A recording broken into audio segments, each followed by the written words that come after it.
না গো,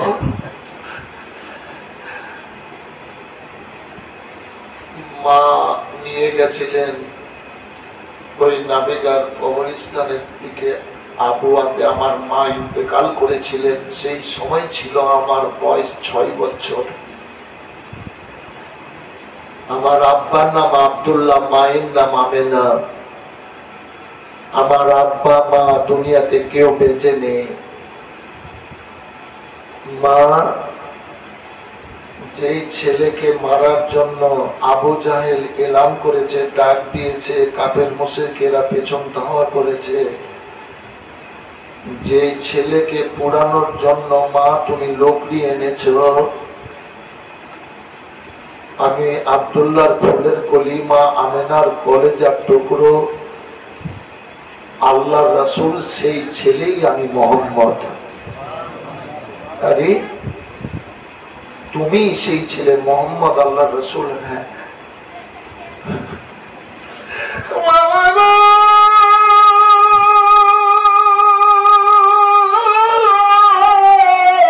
আমার 96 বছর বয়স হয়েছে, তোমার মতো সুন্দর ছেলে আমার নজরে পড়েনি। নারে তাকবীর, নারে রিসালাত, মাসলাকে আলা হযরত, দ্বীন ইসলাম, দ্বীন ইসলাম। ভান্ডারা দুর্গাপুর জীবনী জলসা কমিটি বৃন্দ, নারে তাকবীর, নারে রিসালাত, মাসলাকে আলা হযরত। তোমার মতো সুন্দর ছেলে আমার নজরে পড়েনি। তুমি সত্যি আল্লাহর নবী, আমাকে কালমা পড়িয়ে দাও বাবু। আল্লাহর নবী বলেন, মা গো কালমা পড়তে হবে না, মক্কার অবস্থা খুব খারাপ, জননী কালমা পড়তে হবে না। বাবা আমি জেনে গেলাম তুমি সত্যি আল্লাহর একজন নবী গো, তুমি আল্লাহর মাহবুব, আল্লাহর দোস্ত, আল্লাহর পেয়ারা। আমাকে কালমা পড়িয়ে তোমার ছায়ার তলে করে নাও। যদি আবু জাহেলেরা মেরে যায় মরে যাব, তোমার কদম তলে মরবো, তবে লোকড়ি দিব না। ওই মেয়েটা এবার কালমা পড়ে নিল, লা ইলাহা ইল্লাল্লাহু মুহাম্মাদুর রাসূলুল্লাহ সাল্লাল্লাহু তাআলা আলাইহি ওয়াসাল্লাম। ও বিরাদার, আবু জাহেল গো নবীকে মারার জন্য আবার চক্রান্ত শুরু করলো।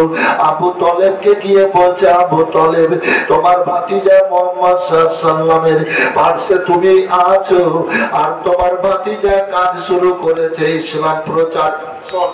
শোনো তোমার ভাতিজা মুহাম্মদ সাল্লাল্লাহু আলাইহি ওয়াসাল্লামকে বলো যেন কালমার দাওয়াত না দেয়, ইসলাম প্রচারের কাজ বন্ধ করে দেয়।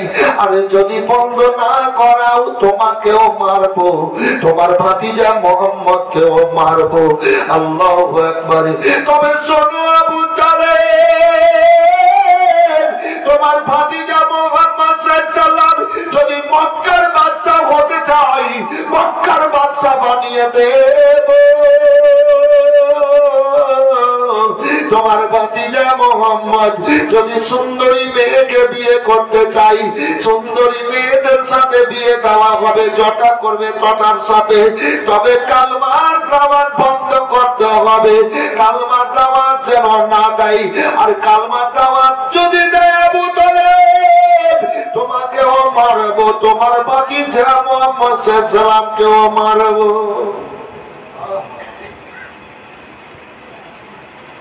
মারবো। মজলিস কিন্তু খুব সুন্দর,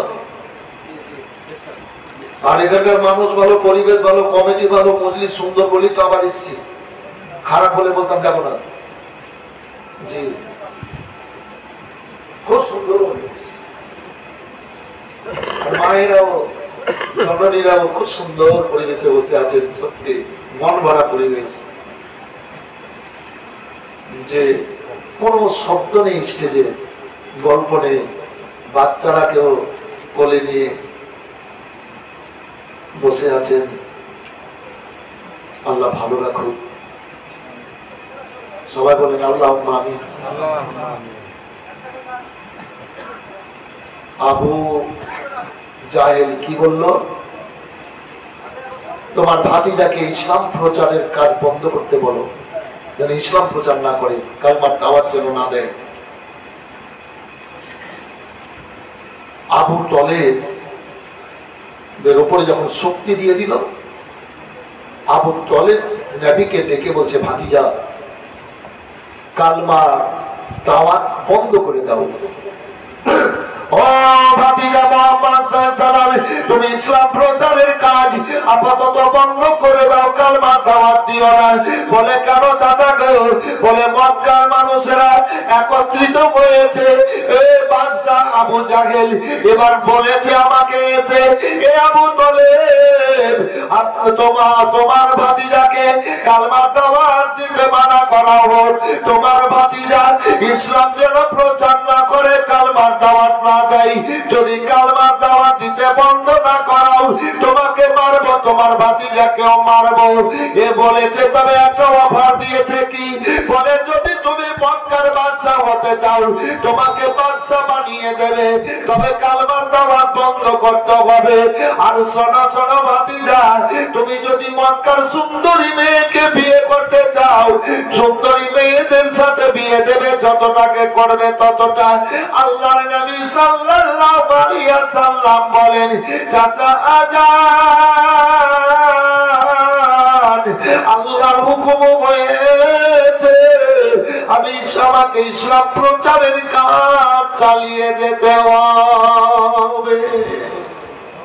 আল্লাহর হুকুম হয়ে গেছে চাচা, ইসলাম প্রচার করতে হবে, কালমার দাওয়াত দিতে হবে। কালমার যদি দাওয়াত দাও এই মুসিবতের সময়, তাহলে আমার বুক থেকে তুমি আলাদা হয়ে যাও। কি হবে না হবে আমি আর পাশে দাঁড়াতে পারবো না।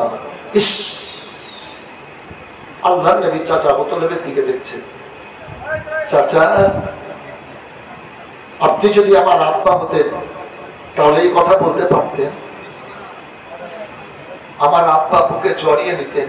আমার আব্বা তো মরে নির্জন কবরে আছে, আমার আব্বার তো আপনি ভাই, আপনার আমি ভাতিজা,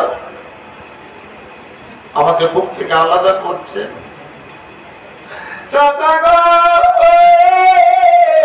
ডান হাতে যদি সূর্য দেওয়া যায়, বাম হাতে যদি চাঁদ, সারা দুনিয়ার ধন বাদশাহী আমার বুকে দেওয়া যায়, এগুলা পেয়ে আমার উম্মতিদেরকে আমি বুক থেকে সরাতে পারবো না।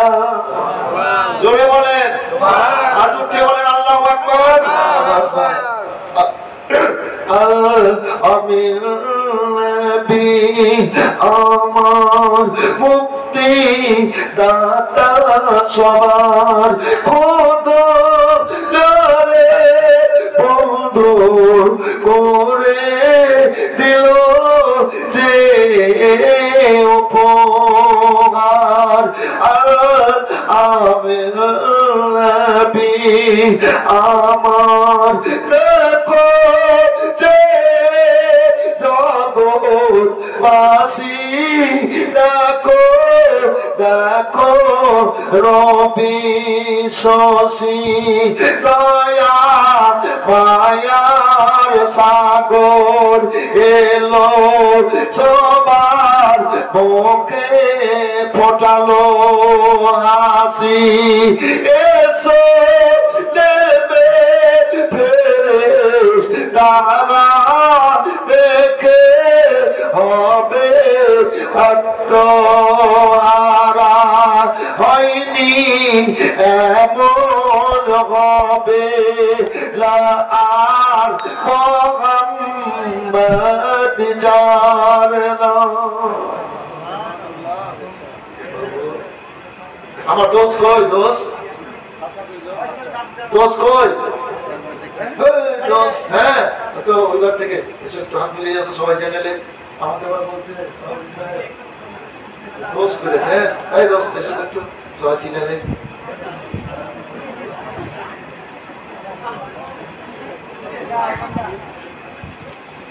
দেখেন এটা আমার পাতানো দোষ, সবকে দেখে দাও তো বলে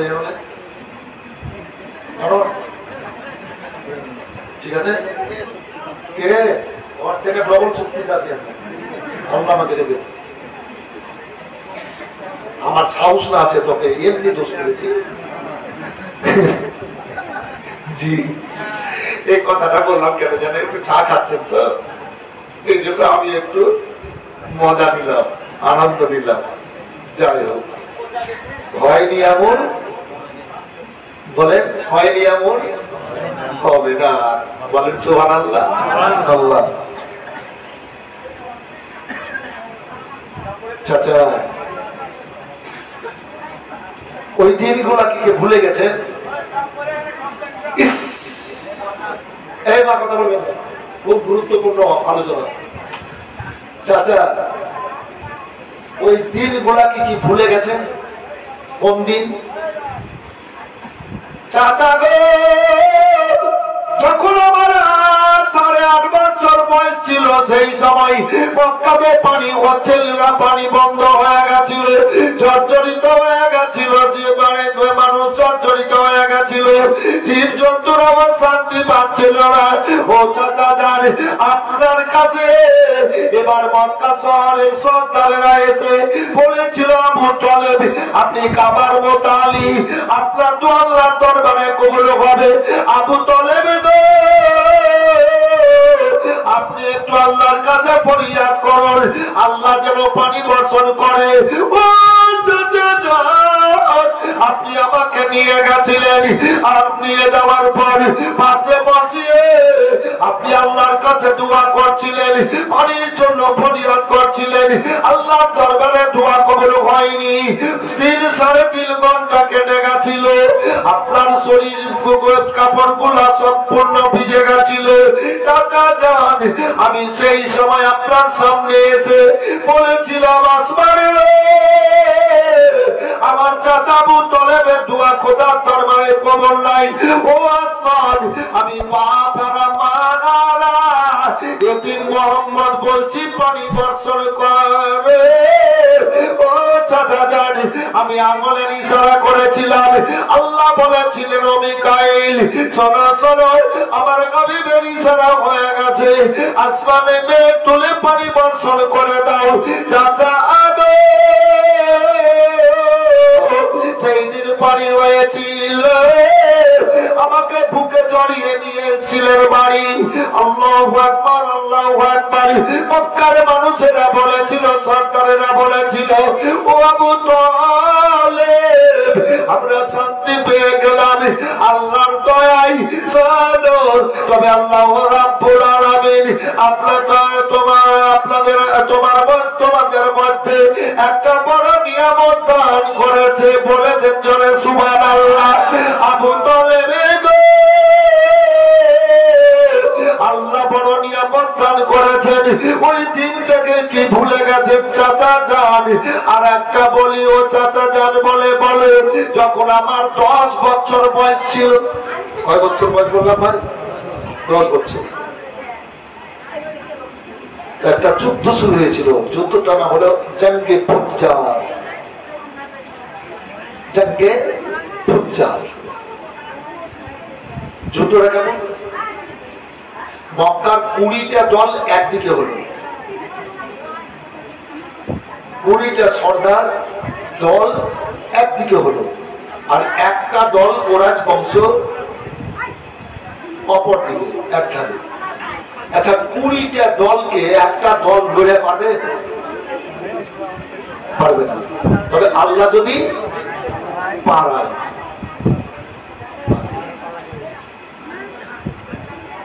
যেমন হযরত ওমর ফারুক রাদিয়াল্লাহু তাআলা আনহুকে আল্লাহ এত তাকত ক্ষমতা দিয়েছিলেন, ওরা তো ইসলাম ধর্ম গ্রহণ করার কথা বলিনি, এখনো যায়নি, কালকে হবে। এখন জীবনে এদিকে যত এগাবে তত শুনতে ইচ্ছে হবে। তো 1000 মানুষকে লড়ে পরাজয় করতেন ওমর ফারুক রাদিয়াল্লাহু তাআলা আনহু, হারিয়ে দিতেন। এত ক্ষমতা তাকত আল্লাহ দান করেছিলেন, বলেন সুবহানাল্লাহ। কিন্তু এই যে আলোচনা চলছে, তখন ওমর ফারুক রাদিয়াল্লাহু তাআলা আনহু নবীর দুশমন, নবীর দুশমন, কিন্তু ঈমান আনেনি বলে নবীর দুশমনি করতেন, কিন্তু নবীর আমার প্রশংসাও করতেন। উমারে ফারুক রাদিয়াল্লাহু তাআলা আনহু আবু জাহেলকে বলছেন, আবু জাহেল কাফের অবস্থায়, বন্ধু মুহাম্মদ সাল্লাল্লাহু আলাইহি ওয়াসাল্লাম সম্বন্ধে তোমার চিন্তা ভাবনা কি? আবু জাহেল বলছে যে মুহাম্মদ সাল্লাল্লাহু আলাইহি ওয়াসাল্লাম চির সত্য। বলেন সুবহানাল্লাহ। স্বীকার করছে কিন্তু মুহাম্মদ সাল্লাল্লাহু আলাইহি ওয়াসাল্লাম চির সত্য, সত্যবাদী। তার মতো ব্যক্তিত্ব আল্লাহ মনে হয় কাউকে দুনিয়াতে দেয়নি, আর দেবে না। বলেন সুবহানাল্লাহ।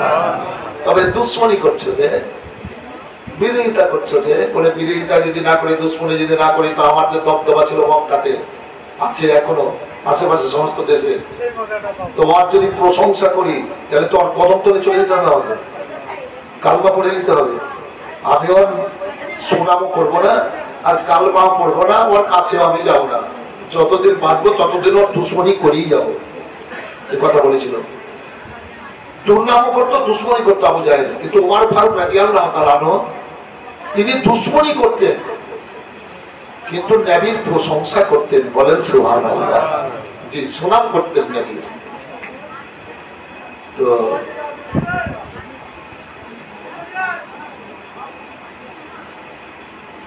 কি শব্দটাই ছিলাম, একবার তোর সুরি পড়েন, মনে হয়ে যাবে। আল্লাহুম্মা সাল্লি আলা সাইয়্যিদিনা ওয়া আলা আলি।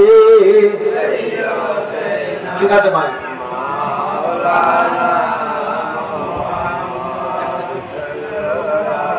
আলা মুহাম্মাদিন সাল্লাল্লাহু মুহাম্মাদ হরদম সোবা পাক নামে মুহাম্মাদ হরদম সোবা সফিয়ানা মুহাম্মদ জগ্গে পুচ্ছা। তবে 20টা দলকে একটা দল লড়ে পারবে না। এখানে ছিলাম তো, জি। তো আল্লাহ যদি পারায়, খুব জ্ঞানী গুণী ব্যক্তি চলে আসছে রাস্তায়, তো এক মাজুক, মানে আল্লাহকে পেয়ে আছে, ও দুনিয়া বুঝে না। নাকি হুজুর বাবা, দুনিয়াকে বুঝে না।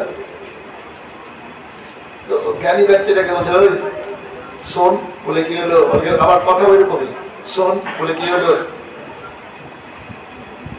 বলে এই ছুঁচের ফুটে দিয়ে বর্ধার লোল যাবে। আচ্ছা, ছুঁচের ফুটা দিয়ে বর্ধার লোল ঢুকবে? তখন বলছে, আরে এই লেগে তো তোকে লোকে এরকম বলে। ছুঁচের ফুটে দিয়ে বর্ধার লোল যাবে? বলে যাবে না, বলে না। তর্কাতর্কি হইলো তো, বলে বসাইলো তো, একটা দেওয়ানা চলে আসছে, পাগলা চলে আসছে, পাগলা চলে আসছে। ওটা যাই না। বলে কি হলো? বলে এই ছুঁচের ফুটে দিয়ে বন্যার লোন যাবে? তখন ওই দেওয়ানা বলছে, ও আল্লাহ, জি। বলছে, আবে ছুঁচের ফুটে দিয়ে বন্যার লড়বে, আল্লাহ যদি ইচ্ছা করে তো গোটা দুনিয়াকে পার করে দিবে। ওই মাস্টার জ্ঞানী ব্যক্তি করছে গেল, আল্লাহ যদি পারায়। আল্লাহ মহান। এক ফোঁটা তরল পদার্থ থেকে কত সুন্দর দেহ তৈরি করেছেন আল্লাহ। বলেন সুবহানাল্লাহ। বিনা খুঁটি খাম্বাতে আল্লাহ আসমানকে টাঙিয়ে রেখেছেন। এরা বলেন আল্লাহু আকবার।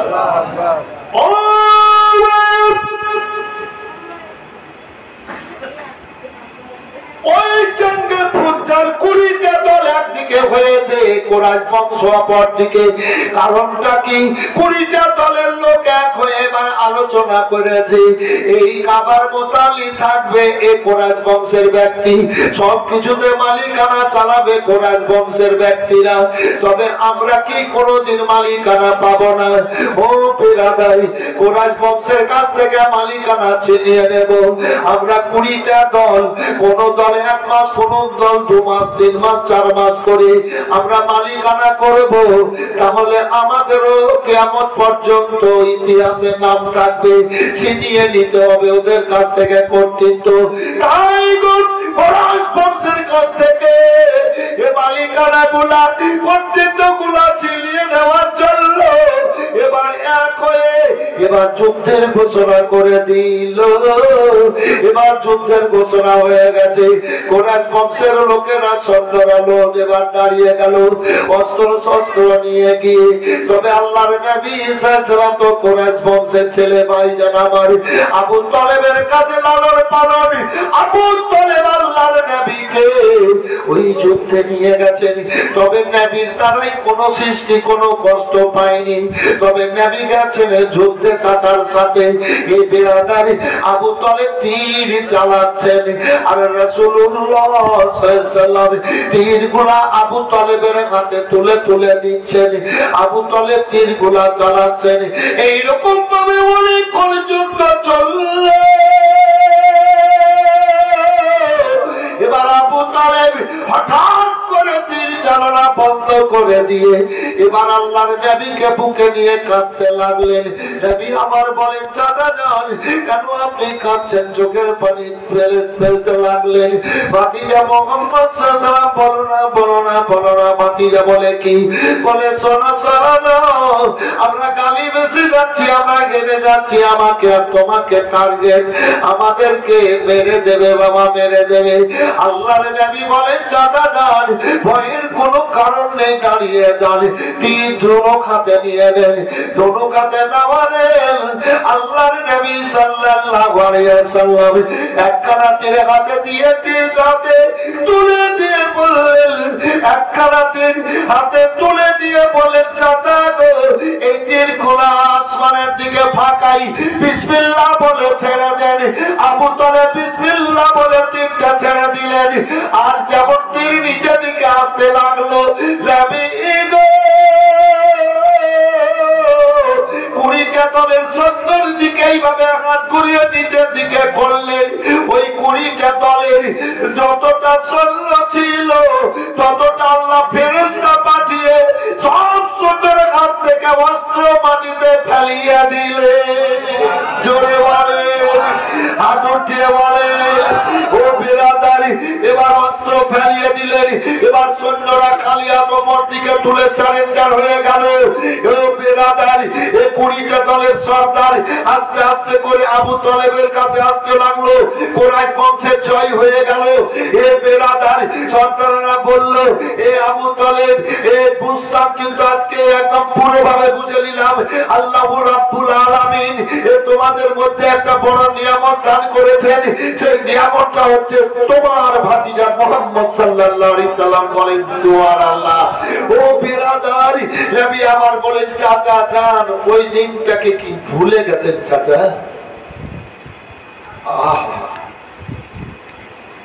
ভুলে গেছেন? ঠিক আছে চাচা,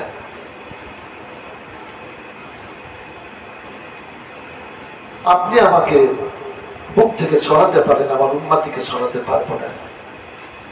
বলেন নবী, চলে যাচ্ছেন। আবু তালেবের মধ্যে আল্লাহ খেয়াল দিয়ে দিলেন।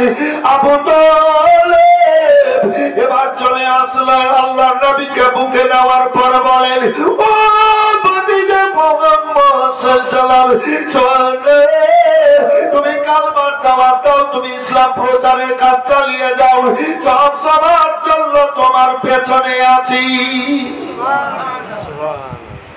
নবীকে কি বলেছে? মক্কার বাদশা বানাবো নাকি? পেটে একদিন পেটে 3খানা পাথর বেঁধে ফাতেমাতুজ জাওহরা রাদিয়াল্লাহু তাআলা আনহার বাড়ি গেলেন। ও বিরাদার, ফাতেমার বাড়িতে গিয়ে নবী বলেন, এবার নবী আওয়াজ দিলেন, ফাতেমা বেরিয়ে আসলেন, সালাম কালাম হলো। আল্লাহর নবী সাল্লাল্লাহু বলেন, ফাতেমা বেটি, মন কেন খারাপ? কিছু বলছেন না? আল্লাহর নবী বলেন, ফাতেমা, ও আমার মা, তোমার বাড়িতে যদি কিছু খাবার থাকে আমাকে দাও। ফাতেমা, ক্ষুধা পেয়েছে বেটি, 3 দিন থেকে না খেয়ে আছি, কিছু খাবার থাকে তো একটু দাও না, দাও। ফাতেমা আব্বার বুকে এসে লেগে গেলেন, কাঁদছেন ফাতেমা। আব্বা বাড়িতে একটু খাবার নেই যে দেব, আমাকে বাড়ি নিয়ে চলেন আব্বা। মানে বাপের বাড়ি যাবেন আব্বা, আমাকে বাড়ি নিয়ে চলেন আব্বা। বাড়িতে নেই যে কিছু দেব আব্বা। আল্লাহ নবী বলেন, ফাতেমা দেখো, পেট মোবারকটা দেখালেন তো 3খানা পাথর বাঁধা আছে বেটি, 3 দিন থেকে আমি খাইনি।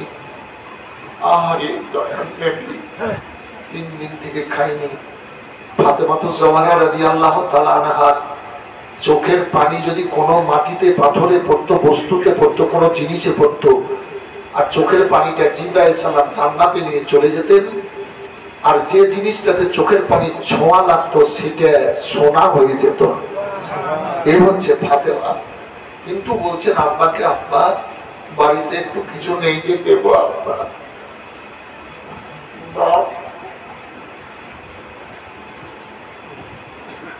বেটি বাপ প্যারি হয়। আব্বা নিয়ে চলে না। যে ফাতেমা প্রত্যেকটা চুল মোবারকের গোড়া দিয়ে কোরআন পাকের খুশবু বের হতো, তাই তো তিনি ইন্তেকালের সময় বলেছিলেন, বেটারা হাসান হোসেন শোনো, আমি যখন ইন্তেকাল করব তো আমার জানাজার নামাজ যেন রাত্রে বেলায় হয়, দিনে যেন না হয়। আর দিনের বেলায় খবর করিও না, না তো সব চলে আসবে আমার দেহ দেখার জন্য। কেননা আমার দেহের গড়ন গঠন এ দুনিয়ার মানুষ এরা কেউ কোনোদিন দেখতে পায়নি। বলেন সুবহানাল্লাহ। আমার শরীরে আতঙ্ক দিও না বেটারা, কেন মাস যত মানুষ মরে সবার কাপড়ের শরীরে আতর দেয়, তোমার শরীরে আতর দেব না। না বেটারা, তোমাদের মা জান্নাতে কাতর ফাতেমার শরীরের প্রত্যেকটা চোরা মোবারকের করে দিয়ে কোনার পাকের খুশবু বেরোয়। বেটারা দুনিয়ার আদর যদি দিয়ে দাও, কোরআন পাকের খুশবু অবমাননা করা হবে। যে ফাতেমা তো মর্যাদা জান্নাতে খাতো, নিয়ে চলেন আব্বা। বেটি আমার পায়ের দিকে দেখো তো। নবী বললেন, আমার পায়ের দিকে দেখো। তো পায়ের দিকে তাকালেন ফাতেমা, তো নবী পা মুবারক তুললেন, এইভাবে পা মুবারক তুললেন। তো ফাতেমা দেখতে পেলেন কি, যে সারা দুনিয়ার ধন সোনা দানা হীরা মণি মুক্তা সব নবীর পায়ের তলা দিয়ে বয়ে যাচ্ছে। যেমন নদীতে বন্যার সময় পানিতে কচুরি পানা বয়ে যায়, সারা দুনিয়ার ধন কিয়ামত পর্যন্ত যা আছে নবীর কদম তলে দিয়ে বয়ে যাচ্ছে। বলেন সুবহানাল্লাহ, জোরে বলেন সুবহানাল্লাহ। বয়ে যাচ্ছে। বেটি কি দেখলা? আব্বা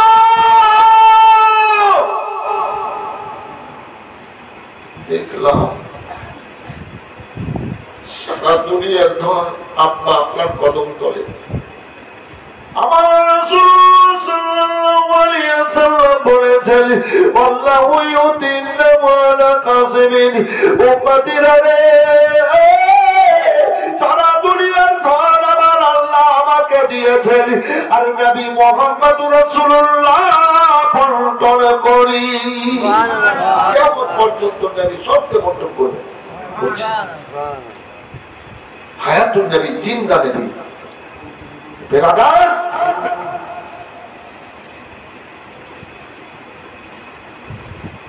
এই পাশে সালাম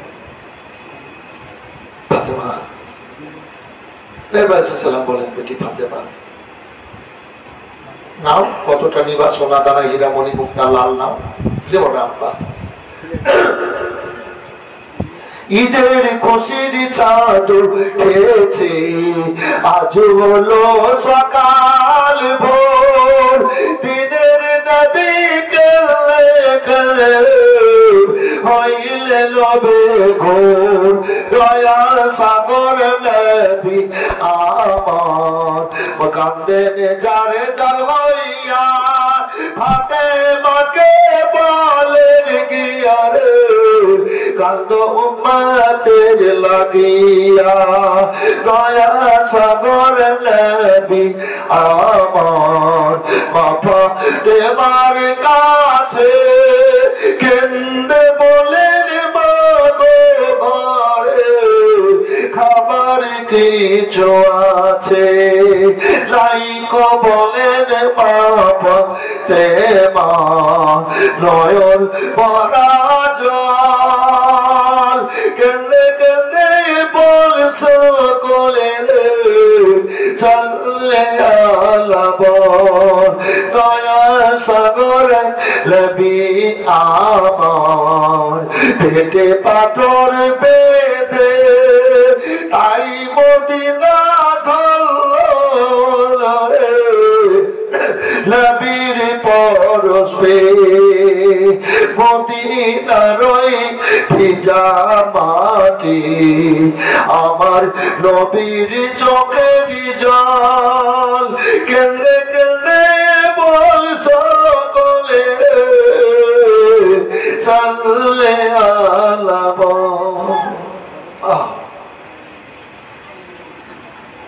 দেখে নিলাম আপনার এক কথায় সারা দুনিয়ার ধন বাদশাহী নবীর কদম তলে, আর ওই নবীকে প্রথম দেখালো আবু জাহেল খবিস, কি আবু তলের দর ভাতে যাকে বলে বাদশাহ বানিয়ে দেব, কালমার দাওয়াত যেন না দেয়। এক নম্বর হলো, দুই নম্বর কি সুন্দরী মেয়ের সাথে বিয়ে দেওয়া হবে। কি বললো বাবু একটু বলেন, বুঝেলেন বক্তব্য। আমি খুব চেঁচাইতে পারি, খুব অনেক করতে পারি, করছি এখনো অনেক জায়গায় অনেক রকম ভাবে, বড় বড় কনফারেন্স, বড় বড় জলসা, বড় বড় মানে লক্ষ লক্ষ 1.5 লক্ষ মানুষের স্টেজ কাঁপে যখন আমি স্টেজে উঠি। এ তো টিকটিকি পাড়াতে দেখেছেন তো, টিকটিকি পাড়া বড় স্টেজ, বক্তব্য ধারা আলাদা না, দেখতে পান তো। তো বড় বড় স্টেজে মালদা দিনাজপুর বিহার এদিকে সেদিকে বুঝলেন কি বাবু, তখন স্টেজের নায়ক আল্লাহ আমাকে বানিয়ে নিয়ে গিয়ে হাজির করেন, কাঁপে। সুস্থ মস্তিষ্কে জীবনী যেহেতু আপনাদের মনে বসে বসে বলছি, শুনবেন ইনশাআল্লাহ শান্তি পেয়ে আছেন, শান্তি পেয়ে থাকবেন। যেটা বলছিলাম হয়ে গেল সুন্দরী মেয়ে। কি বললাম? সুন্দরী মেয়ে। জান্নাতের একটা হুর যদি আসমানটা ফাটিয়ে একটু মুখটা বের করে দেবে, তো সারা দুনিয়ার মানুষ, ছেলে মেয়ে ছোট বড় সবাই খাওয়া দাওয়া বন্ধ করে দেবে, কাজকর্ম বন্ধ করে দেবে হুরের চেহারা দিকে। আর গোটা বডি যদি বের করে দেয়, তো হুরের চেহারা দেখে মানুষ হার্ট ফেল করবে। হুরকে আল্লাহ এত রূপ দিয়েছেন, তো নবীর রূপ